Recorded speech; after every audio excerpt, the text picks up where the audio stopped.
Good morning, everyone. My name is Isu Ma'at. I am the Chief Diversity, Equity, and Inclusion Officer for the Orlando Magic, and I am excited for today's installment of our Walk With Us Town Hall series in celebration this month of Asian Pacific American Heritage. We have some incredible guests with us today on our panel. So please join me in welcoming Mark Tatum, the Deputy Commissioner and Chief Operating Officer for the NBA. Good morning, Mark. Good morning, Isu. Bill Leong, Senior Director for the United States Tennis Association. Good morning, Bill. Good morning, Isu. And Sesh Thacker, Senior Managing Director of Tavistock, of the Tavistock Group. Welcome, Sesh. Hey there. Thank you. My pleasure. Thank you, gentlemen, for joining us. Before we get into questions for the panel, we are going to play a little trivia pursuit. We have a few poll questions for you, the audience, and panelists. Feel free to participate as well. At this point, I need you to go to your phones to scan the QR code that should pop up on the screen here momentarily, which will take you to our Slido.com platform. We have the QR code. If we don't have the QR code, hopefully you see it in front of you. You can always type in Slido, that's SLIDO.com, and enter the event code Walk With Us.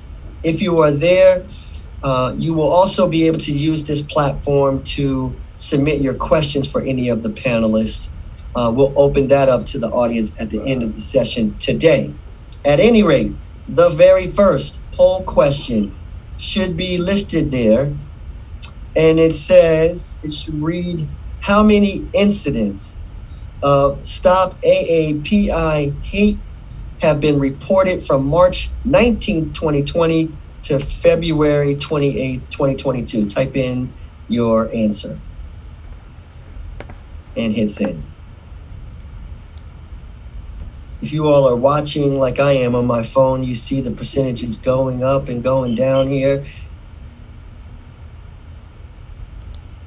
Looks like 795 is picking up some steam. I feel like, Sesh, I'm at the Derby here, watching the horses go. I will save you all some time here and tell you, unfortunately, that the answer is 3,795 cases reported from March 19th to February 28th. Second question. By 2022, Asian American purchasing power is expected to reach what number? 1 trillion, 1.3 trillion, or 1.8 trillion? Fire away, hit send. No Google, by the way, that's cheating.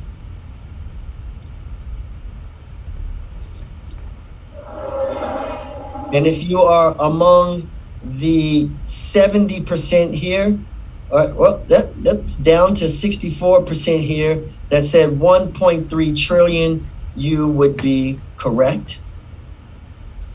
Two more questions.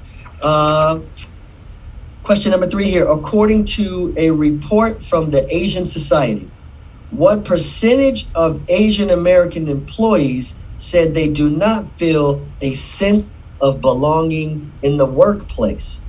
What percentage do not feel a sense of belonging in the workplace, according to this particular study?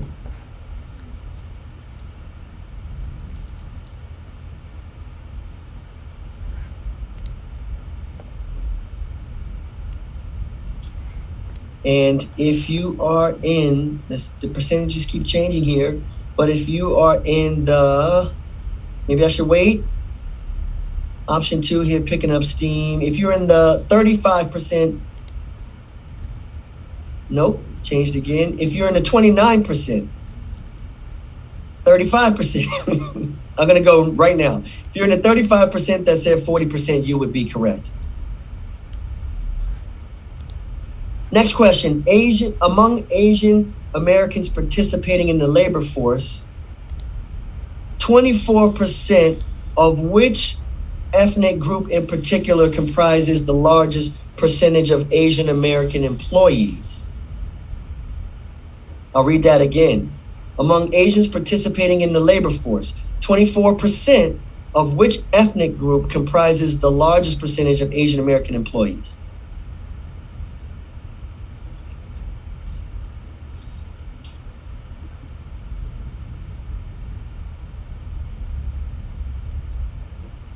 Ooh, neck and neck here. We got a couple of these that are running pretty close. All of these are running really close. But the answer is Asian Indian American, 24%. And the last question, approximately what percentage of Fortune 500 companies have an Asian CEO?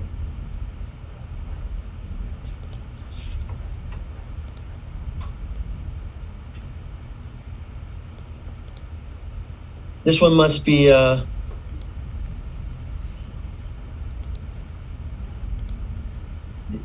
will tell you all that the correct answer was in first place, and now it's coming back down to second place, but it is 6%. Panelists, did any of you get all of the answers correct? There are no prizes, but bragging rights.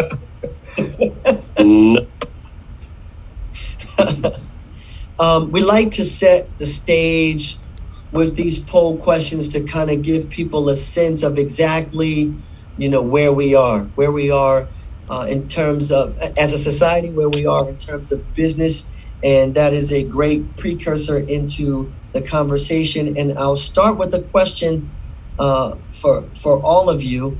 And well, really, the first thing I would like for all of you to do is kind of just introduce yourself to everyone, talk about your story, your successes, your learnings, and what has gotten you to where you are today. And Sesh, let's start with you. Oh, goodness. I told you, Isu, I hate talking about myself, but I don't want to make you mad. So here goes. I was born in Africa, in Kenya, actually, lived in the capital, Nairobi, and we moved to America, where really I'm a first-generation immigrant when I was 13 years old. And the reason was because my father believed that this was the land of opportunity, and he was willing to sacrifice in a big way to get to these shores. So I always marvel at how pioneering and life-changing that move was. And it was a second pioneering move that Dad made. The first was from India to Africa in his 20s, and then he moved again from Africa to America at, say, 40 years old. So we land in Chicago. I'd never seen snow before. I'm this bright-eyed, bushy-tailed, full of excitement kid. And lo and behold, the first week of school, I just didn't realize, having lived in Africa up to that point, just how much my tan would stick out. And I got called the N-word, first week of school. I didn't even know what it meant, had to ask, which made it worse. As you get older, you learn how mean kids can be. Back then, it was my reality as a child, and then even as I was Indian by background, but I was called every Middle Eastern slur one could think of. And as I just think back to those days, I could have gone two ways at those moments: either become angry, withdrawn, or fight back. And I think, lucky for me, my fighting spirit kicked in. But my way of fighting back was to work harder than everyone else. Imagining, I guess, that might lead to acceptance, or at least it was, as a child, I'll be better than you, and that's how I'll show you. That was the mentality by excelling in academics and sports. I just wanted and yearned for, down to my core, to belong. Yeah. And we were talking a little bit in the beginning, Sesh. You talked about belonging. All of the amazing things that you and the Tavistock organization are doing in this area of Lake Nona, how diverse it is, how modern it is. Can you talk a little bit about the forum and how you all get together and think through use this diversity lens to think through how you will make this a 21st century setting? Well, I think the city of the future hopefully will be colorblind. Will really address a lot of these issues that we face today in the real world in several different ways. You asked about our forum specifically. We put on a forum called the Lake Nona Impact Forum, and it is a forum on health innovation.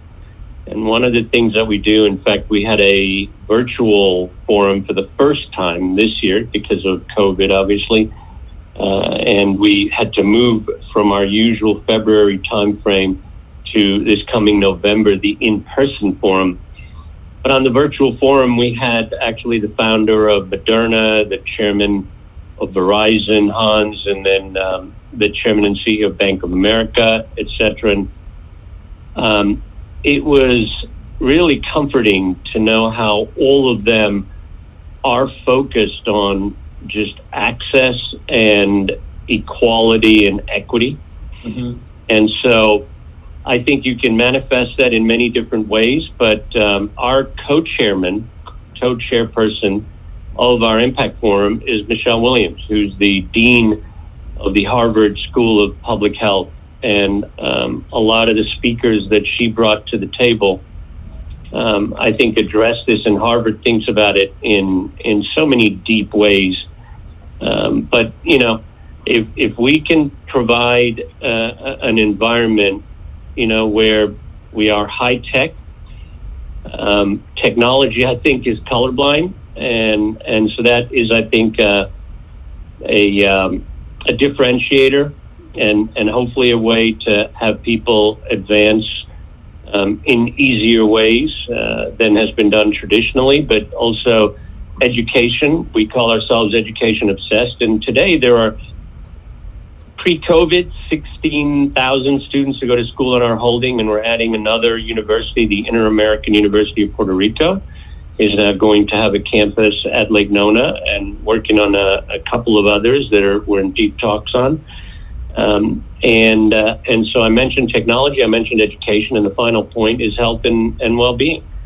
And we aspire to be one of the country's healthiest communities, but that means that you have to address, for example, the issues of health disparities in certain population segments. And so we are doing that. So I hope, Isu, I don't know if that's what you were looking for, but happy to address any specific. Yeah, absolutely. And so I'm going to transition to you, Bill. You are by proximity close to Sesh, and yet your route to where you are today is extremely unique and impactful for everyone to hear about and learn and understand as well. So, Bill, would you be willing to share a little bit about your journey? Thank you, Isu, and thank you for having me. It's really an honor to be a part of this esteemed panelists here. We're well accomplished. I feel really blessed to have served in so many different capacity within the tennis ecosystem. But like Sesh, I'm a first generation immigrant. My parents immigrated to New York from Myanmar, Burma. My dad was in financial. He worked for a Dutch bank. He got transferred to New York. So I was raised in New York City. And so the main purpose and reason for why he requested for a transfer was that they knew that the education is so important for their children, and that there's no future for me and my sisters in Myanmar. So they sacrificed everything and basically came to New York with just a few $100s.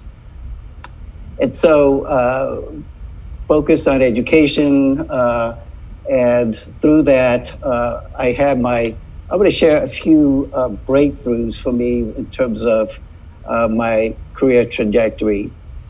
When I graduated from Rutgers University and got my MBA, I landed on a job at a club in Midtown Manhattan.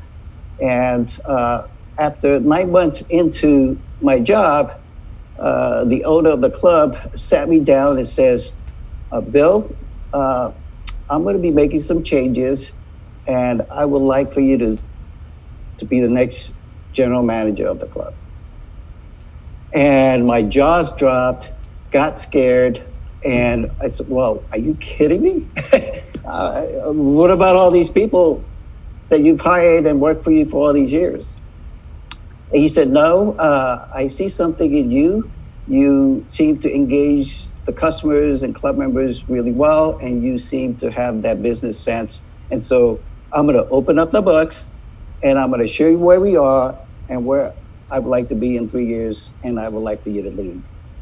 And I have to say that I went from fire to the frying pan. I worked 7 days a week, try to prove myself. We lost half the staff. Many of them left on their own, two had to be terminated, and just learning the business, working through it was an incredible experience for me. But that was my first breakthrough of someone seeing something in me and believing in me. Mm-hmm. And the next breakthrough that I had, I started my USTA career in Honolulu, Hawaii. By the way, I got burnt out from working 7 days a week, and I ended up in Honolulu, Hawaii, and relocated there. And I started my USTA career there. And so when I started there, I just took on as many responsibilities that I could. So every national programs that were launched, I said, okay, I'll take that on. I'll take that on. I'll take that on. So I ended up having incredible broad-based experience through all the program that led me to the national office. And the biggest breakthrough that I had was when Pacific Northwest Board of Directors and the Search Committee made me and appointed me the very first Asian American Executive Director of the regional office. And I remember going through the interview, and I came back home to my wife and said, honey, I don't think that I stand a chance getting this job. I got grilled like a barbecue during the interview. I don't know if they're going to see me as a Fed. I mean, Oregon, at the time, the 90% Caucasian and white. I really don't know, and I don't know if I have a good sense whether if I would get the job. Well, they believed in me, they trust me, and they helped me grow in that position. And that was probably the most incredible experience that I had in looking back and reflecting back on my career that really took me to another level. Well, 5 years after that, the president sat me down during the performance review and said, Bill, I'm going to relinquish my CEO title and give you the CEO title. And I'll be the board president. But you need to go outside of the borders and boundaries of the USTA and get out and network with other CEOs in this region. And that really, really helped me grow in my career. And as I look back at all the opportunities that were afforded to me through the USTA and throughout the tennis ecosystem, I will have to say that there's always somebody who was there for me, coaching me on the sideline. Mm-hmm. There's always somebody mentoring me. And by the way, I have more than one. And I wouldn't tell the other one that I have another mentor. And I also had all those breakthroughs that I shared with you was a sponsor. Mm-hmm. Someone who says, I not only see your talent, I believe in you, and I am going to help you get to where you want to be and where you should be. And so those are my learnings. A lot of those new opportunities were extremely challenging. I had to work extremely hard to prove myself. But at the end of the day, it was always that key sponsor, that angel that said, Bill, I'm going to help you get to where you are. I'm going to promote you. Those are the things that I can look back on my career trajectory and my life, that those were the key moments. Yeah. And you mentioned work ethic, which Sesh also mentioned, and you mentioned coaching and mentorship and sponsorship, which Sesh, I would imagine, is similar to your story. Mark, how about you? Tell us a little bit about your journey. I'm sure that there are some similarities here. Oh, a ton, Isu. My journey, as I listened to Sesh and Bill speak, I saw so many parallels in my journey. I was actually born in Vung Tau, Vietnam. My dad, like Sesh's parents and Bill's parents as well, my dad immigrated to the United States from Jamaica, and he's Black. He grew up in Kingston, Jamaica, and he came to the States when he was a teenager, joined the U.S. Air Force, went to Vietnam in the Vietnam War, met my mother over there, fell in love. My mother is ethnically Chinese, but was raised in Vietnam, and they had me. So I was born in Vung Tau, Vietnam, and then my dad brought my mother back when I was 1 year old back in 1970. And, and so I grew up in Brooklyn, New York. And for me, and I grew up in a largely West Indian neighborhood in East Flatbush in Brooklyn. And so for me, what was so maybe a little bit different than Bill and Sesh's experience is that I was this biracial kid in the early 70s, and that wasn't a thing back then, right? Like there were no Blasians back then, right? Like now there's a term. Now there's a thing. Now it's a thing. It's a thing, right? Blasian, right? Oh, you're Blasian. That now it's really cool. Back then it wasn't that cool. It wasn't that common. It wasn't that cool, and quite frankly, it created some identity issues for me because, like Sesh, just wanting to fit in, right? When you're a child, you just want to fit in. And I was Black and I was Asian, and there was no one else in the world that I knew that looked like me.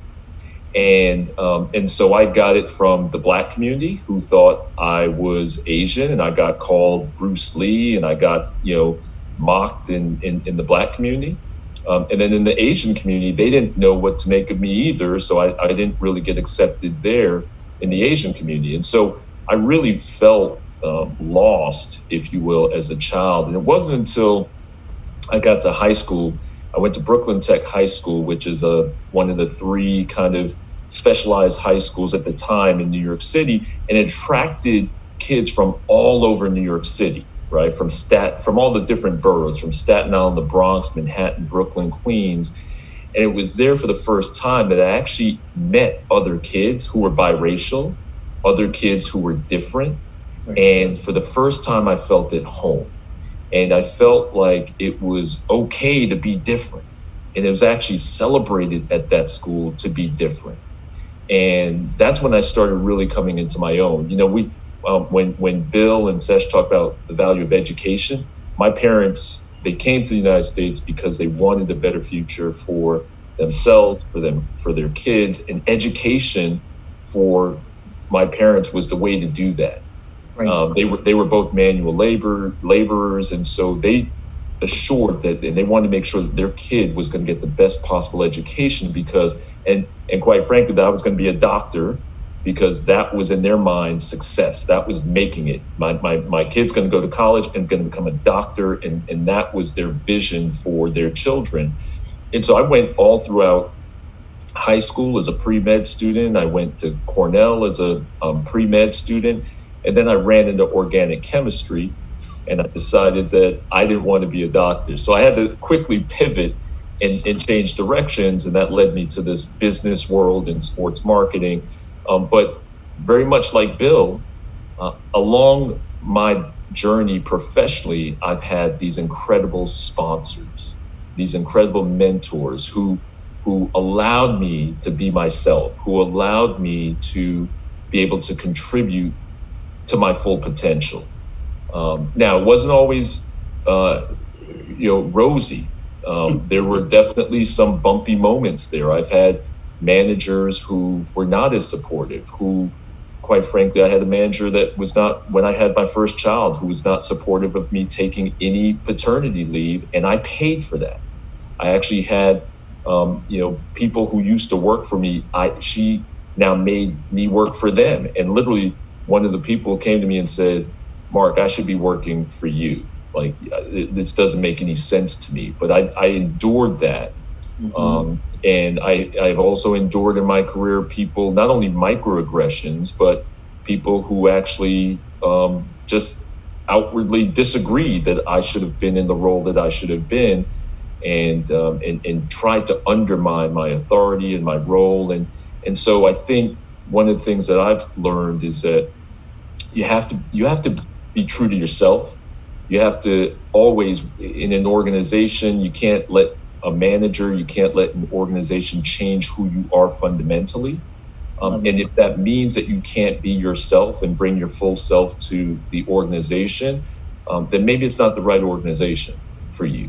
And there were times when I really struggled with that at different places where I've worked. And, but fortunately, along that way, there have always been ultimately those mentors, those sponsors that helped guide me, that gave me advice, that gave me opportunities that I may not have otherwise had. And so those are some of the lessons that I've learned along the way. But just listening again to the session, Bill, I see so many parallels to our respective paths. And Mark, so you didn't become a doctor, but you did become the deputy NBA commissioner. I would imagine the family's still proud? They're pretty proud now. Yeah, they're pretty happy about that. They're all big basketball fans, so they enjoy going to games. And and I think, ultimately, and I remember that conversation I had with my dad specifically. He didn't know anything about, he called it this business thing. I have no idea what that is. I don't know why you want to waste your education going into business. You were supposed to be a doctor, and ultimately, he and my mother, for sure, were supportive that I was doing something that I was actually passionate about and that I was happy to. Seth, I'm going to come back to you. I love those stories personally, by the way. I think that there are common denominators across the board with so many of us, especially in the workplace. And yet, Sesh, we are dealing with, as we talked about earlier, 3,700 incidents of Asian hate crimes from March 19th, 2020 to February 28th, 2021. What are your own thoughts personally about this situation, and what can businesses do to support the community in this regard? So, by the way, just mentors have been mentioned. Sometimes it's not easy to find a mentor. If I could just go back to 30 seconds to what the guys have just, is that, look, one way that I actually learned so much was by being a voracious reader. And I mean, I would devour biographies and autobiographies of successful people that I was hoping, I could emulate, and that can teach you loads. So just back to your question about, all the thousands of incidents on, Stop Asian Hate, reported by them or that type of thing. And my thoughts, look, any kind of racial prejudice and discrimination it's so sad and disappointing. But it's not just Asian hate. There will always be bullies or people that, no matter the socioeconomic status, that aren't open-minded, right? Yes. It makes me wonder, we give here the Asian hate statistic, but the total number of incidents across all groups has to be serious, right? Right. And a concern is that the victims don't get heard. They Right. don't get a voice.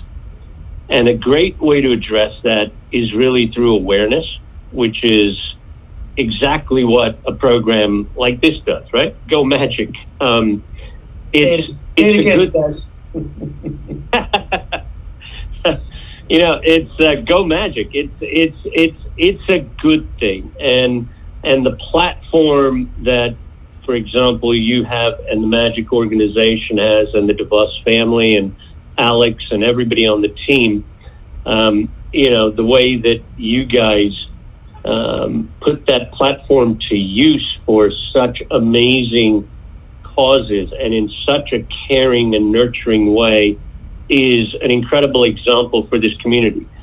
But, what will drive these bullies nuts and a way to minimize them is just creating all around us nurturing and loving environments.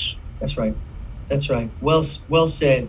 And look, I agree with you. It's kind of the quote from Martin Luther King, injustice anywhere is a threat to justice everywhere. Bill, you and I have had these conversations many times. I know you have expressed concern for family members, etc. What are your thoughts on this particular subject at this time? Oh, Isu, I keep getting texts from my sisters and my cousins who are in the medical fields of what they go through day in and day out. And the new poll and some of the information I have received from the text that they sent me is that 1 in 3 are afraid of being attacked. Yeah. And that recent poll also said that the 40% are unaware of anti-aging. 40%. Mm. And that 25% do not even see it as a problem. And so that's astounding poll results that came up. But what it is that what we're hearing a lot is that Asian Americans are pretty much invisible.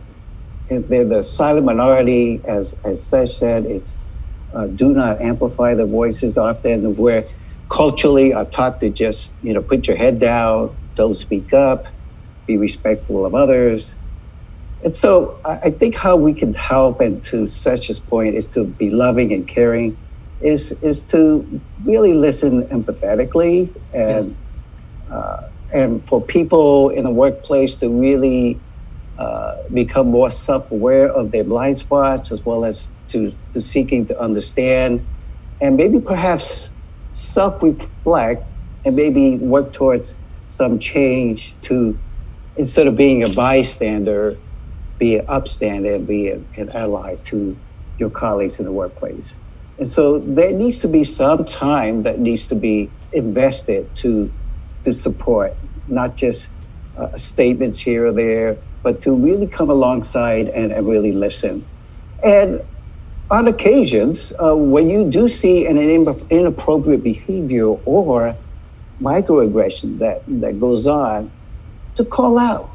Mm-hmm. So, that I don't know how Bill would have felt about what you just said. Yes. And be able to have that boldness to say, we need to stand by the Asian American. We cannot let the silent and invisible people to go unnoticed and think that it's not a problem. Right. And so that's what I would say, that how we can, and I went through the same thing when the Black Lives Matter, during the incidents that happened in Minneapolis with George Floyd, and I didn't know how to help my colleagues and my brothers in the workforce, and you and I had many discussions where I said, Lisa, I don't even know how to begin to really listen. So help me understand, because I don't even know what to say to encourage you. So at least start with showing that you do care, to Seth's point. Yeah, showing that you do care. I do want to come back to this, these thoughts around belonging in the workplace. But Mark, let me come to you. Your thoughts and feelings and maybe your ideas about navigating this particular part of what's happening in society. Yeah, I like Session Bill. I'm saddened by it. I'm troubled by it. I couldn't agree more that racism and xenophobia, it hurts everybody, Right. not just those communities. And you talk about those incidences, those are just the incidences that have been reported. That's right. There are countless incidents that don't get reported, as Bill said. And I think part of it and part of our responsibilities is to, in order to address the problem, is to make sure people understand that there is a problem. That's right. There is a problem here that needs to get addressed. It can no longer go unchecked. It can no longer be one of those things that doesn't get discussed. And so, and there are several organizations that are doing this work of raising awareness, of amplifying the voices, of educating about the real challenges and issues here that are taking place in the AAPI community. And so, as a business that has the kind of footprint and platform that we have, we feel like we do have a responsibility to educate, to raise awareness, to put our voice and our weight behind this issue. And so we've been so proud of our NBA teams and franchises and communities and players. We have a PSA right now with Damian Lillard that speaks about these anti-Asian and Pacific Islander hate crimes and calling for unity and an end to racism. We have to continue to rise up and showcase those Asian American Pacific Islander voices who celebrate those voices so that the AAPI community is viewed in a much different way. We have to continue to create and listen to our employees. We have an employee resource team called the Apex Group, and have those virtual community conversations to talk about what the issues are that are affecting our employees within our organizations, to come up with different ideas of how we can explain the history of anti-Asian sentiment and violence and hate in this country, because you have to understand where it comes from and what some of the root of it is in order to address it. So, those are the kinds of things that we're trying to do to amplify the voices, the organizations that are really fighting towards eliminating all racism, all hate, but specifically in the AAPI community. Mark, what kind of conversations are you having to have with family members? Are there real concerns there as well?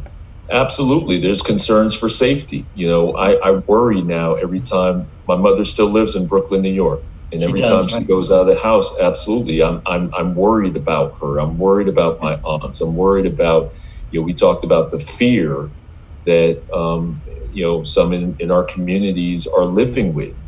And, I've particularly felt it on both sides, because the Black community has been living with, these violent acts by law enforcement in many cases for years and years and decades, but now I think there is this attention on the AAPI community as well. And so, yes, within our family and the family discussions that we have, very concerned for everybody's safety. And I think a big part of how we're going to have to continue to address this is bridging those gaps, having conversations, getting people to talk to each other about, again, what the root causes of these feelings and these acts are driven by, and then getting more people to have conversations, productive dialogue around why the issues exist and what we can do about it. Bill, speaking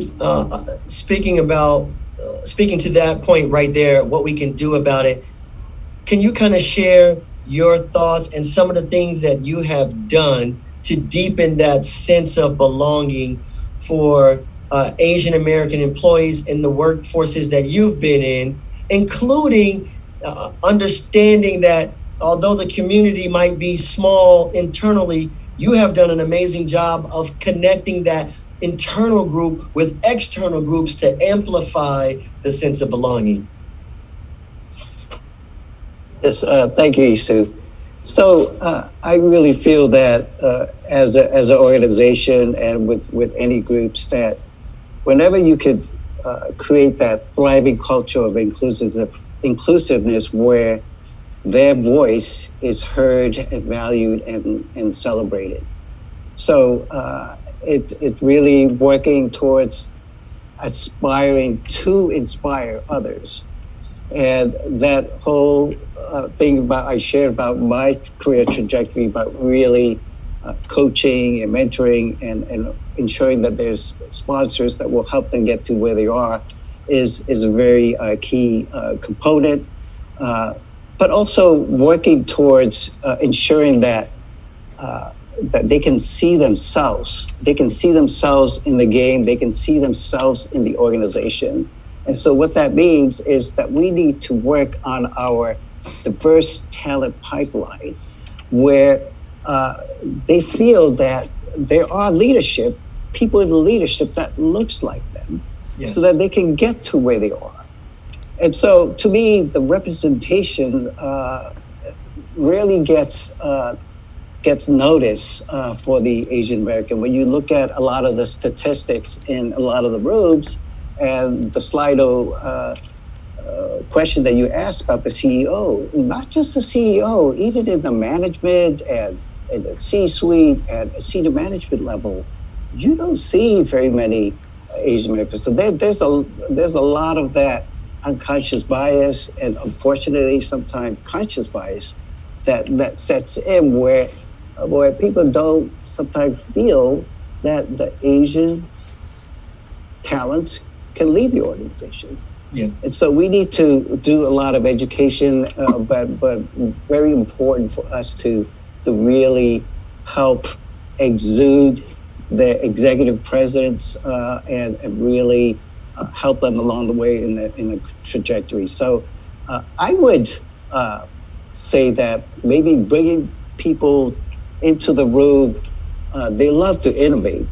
Asian American loves to get into the innovation challenges and all that. So maybe perhaps having an innovation session where you ask the question of how might we create a thriving culture of inclusiveness where your voice is heard, valued, and celebrated. And let them tell us. Let them tell us, because a lot of times we try to come up with solutions based on our assumptions, and I don't even completely understand all the Asian. That's over 50 countries and over 100 languages. And so I don't want to go ahead and assume that I fully understand Asians also. So I would say include them to be a part of the solution and to help them get to where they are, and we'll have a sense of belonging. And are there organizations locally that, just give me 1 second, Seth, organizations here locally that that really also help to support this community and in particular offer that kind of professional development that you're alluding to? Yes, a few years ago, I founded the National Association for Asian American Professionals. And so that's the group that we work through and reaching out to the communities, college students and young professionals in providing mentorship and development and providing the coaching, mentorship, and development to do that. So we do reach out and we do partner with that organization, the USTA. Sash, jump in. I wanted to tee Bill up there because I think that's an important point for him to underscore. But please, jump in. Yeah, no. I was actually going to sing Bill's and the USTA's praises just for a minute on a couple of points and expand on them that Bill was saying. You know, leadership matters. And look at what the USTA has done. They built the largest tennis facility in the world, say 100 courts. But what they've really given is access to people of all backgrounds and socioeconomic to give them a path to becoming the best in the world. You know, if you think about it, in tennis, if you want to be incredible and amazing, who can afford to get there? The amount that it costs with coaches. I mean, you go to the Bollettieri Academy, it's like $80,000 a year, right? And so what this center has done, that the USTA has in Lake Nona, is pretty amazing, where they will, regardless of your socioeconomic status or background, will put you on a rotating scholarship, and they will just seek out the absolute best athletes in the country, American boy and girl teenage tennis players, with a view to making them the best in the world. Well, that was a proactive move by leadership to help people that might not otherwise have access, to that. And it teaches you so much in life. So, Bill, just, real kudos to y'all for what you do and what you achieve out there. And it's paid off. I mean, I think like what Craig was telling me the other day, that there are now the most ranked Americans in the top 100, male or female, than you've had in the last 20, 30 years, right? Et cetera. So, and they're of different races. I mean, and you can name the different players, right, Bill? And then the last point I was just going to make in terms of what Bill says about the local organizations, look, everywhere you'll find, like you have the Indian American Chamber of Commerce. What I do is I urge the leaders within those organizations to get involved in the overall organizations that exist, whether it's the Orlando Economic Partnership, the Orlando Chamber of Commerce, because the more diversity you have in those settings, I think, your gospel will spread even more to the general population. Let's stay right there and with you, Session. Then, Mark, I'm going to come to you on this same question. I'm reading from a report here, 2021 February CNN Business Report. Asian American disposable income up 314%. That was before COVID. But by 2022, purchasing power expected to reach $1.3 trillion. With that in mind, what can brands do to establish a meaningful value proposition with Asian Americans in an effort to earn their business? Yeah, it's a great question. So I think that consumers, in our case fans, they want to support those organizations that have the same values, the same interests, the same principles that they do. And so, for Asian American fans represent about 8% of our fan base. That's the highest percentage of any other of the major U.S. professional sports. So we have a higher percentage of Asian fans than the NFL, than baseball, than soccer, than the NHL, any other major U.S. professional sport. And so we recognize that. And what we need to do is make sure that we are showing up for the AAPI community in the ways that we talked about, and that we are very clear and public about our stance in standing with the AAPI community. And so we signed on to the RISE did a AAPI visibility pledge, where we stood up and made a pledge to say we will make sure that our organization is focused on the AAPI community and representative of that. So you look at our workforce, and 11% of our employees are considered AAPI, and 8% at the VP level and above. And that's one of the things that Bill had talked about, is that representation. But we're also creating inclusion programs too, because representation is just one part of it. But if you have people in those positions, but they don't feel like they belong, and I think that was one of your poll questions, Isu, which is, 40% of Asian Americans don't feel like they belong. Well, that's where we have to create, inclusive behaviors and do training around unconscious bias, so that people are understanding their inherent biases and being aware of that and conscious of it, so that we can actually, so again, every single one of our employees has to go through mandatory training on bias and unconscious bias, and how to deal with that. And so that we're trying to do those things to become a more inclusive organization, so that whether you're Black, Asian, Latinx, that you feel like your voice is being heard, that you have a platform to, again, express issues or concerns that will get addressed, and that you're able to bring your full self to work. And I think that's what, in order, if again, for organizations, if you're going to keep those dollars from the Asian American Pacific Islander community, then you better act in a way that is consistent with the things that are important to them and that they care about.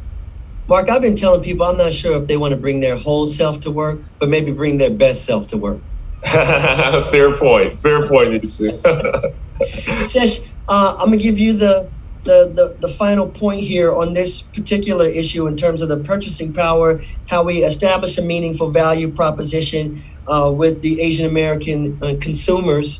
You all have a amazing, thriving business right here in Orlando in our marketplace.